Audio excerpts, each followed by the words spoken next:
கர்த்தருடைய பரிசுத்த நாமத்திற்கு மகிமை உண்டாவதாக. இந்த காலை வேளை உங்கள் அனைவரையும் ஆண்டவராகிய இயேசு கிறிஸ்துவின் இன்ப நாமத்தில் அன்போடு வாழ்த்தி வரவேற்கிறேன்.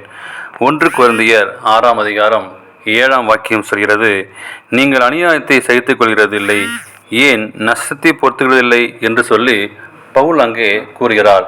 இந்த நாளின் செய்தியின் தலைப்பானது அநியாயத்தை பொறுத்தல். அப்போஸ்தலனாகிய பவுல் கொரிந்து சபையில் உள்ள விசுவாசிகளுக்கு ஆலோசனை சொல்லும்பொழுது இவ்வாறு சொல்கிறார், நீங்கள் ஒருவருடன் வழக்காடுகிறது எவ்விதத்திலும் குற்றமாய் இருக்கிறது.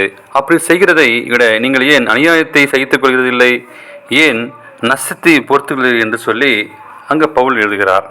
ஒருவன் மறுபருவத்தின் அனுபவத்தை பெற்ற மாத்திரத்தில் பழைய மனிதன் பழைய சுவாபங்கள் மறுத்திருக்க வேண்டும். ஆனால் அப்படி இருப்பதில்லை. புது வாழ்வு அனுபவத்திலும் பழைய மனிதன் தலை தூக்கி இருக்கிறதை கண்டு வேதனை அடைகிறார். பவுல் கொரிந்து சபையில் மாத்திரமல்ல, இக்கால சபையிலும் இவ்வாறு நாம் காணலாம். சகோதரர்கள் ஒருவருக்கொருவர் இருக்கும் வழக்குகளுக்காக நியாயம் தேடி அநியாயத்தில் செய்வதை விட அநியாயமானாலும் நஷ்டமானாலும் சகித்து கொள்வதே அவசியமானது. கிறிஸ்து அநியாயமாய் குற்றச்சாட்டப்பட்ட பொழுது அவர் பேசாமல் இருந்தார். ஒருவன் சுய நியாயத்தை நிலைப்படுத்த முயற்சிப்பது இயேசுவை மறுதளிப்பதாகும். தீமைக்கு சரி கட்டுவேன் என்று சொல்லாதே, கர்த்தருக்கு காத்திரு, அவர் உன்னை ரட்சிப்பார். நீதிமொழிகள் 20:22 வாசிக்கிறோம். அவிசுவாசிகள் மத்தியில் ஒருவருடைய வழக்கு விளம்பரப்படுவதை பார்க்கிலும் அவமானத்தையும் ஏளனத்தையும் பொறுமையோடு சகித்து கொள்வதே மேல். பிரியமானவர்களே, இயேசுவின் நாமம் வீணிலே வழங்காமல் இருக்காமல் கண்டிப்பாக இந்த ஆலோசனை பின்பற்ற வேண்டும். பிறரை குற்றப்படுத்தி மடக்கிவிடுவதால் அமைதி ஏற்படுவதில்லை.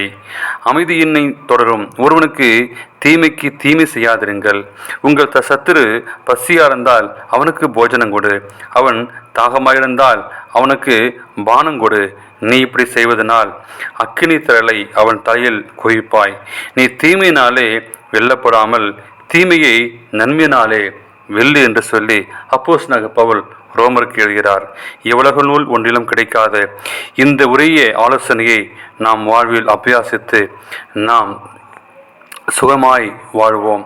அப்படிப்பட்ட ஆசீர்வாதத்தை தேவன் நமக்கு தருவாராக. ஆமேன்.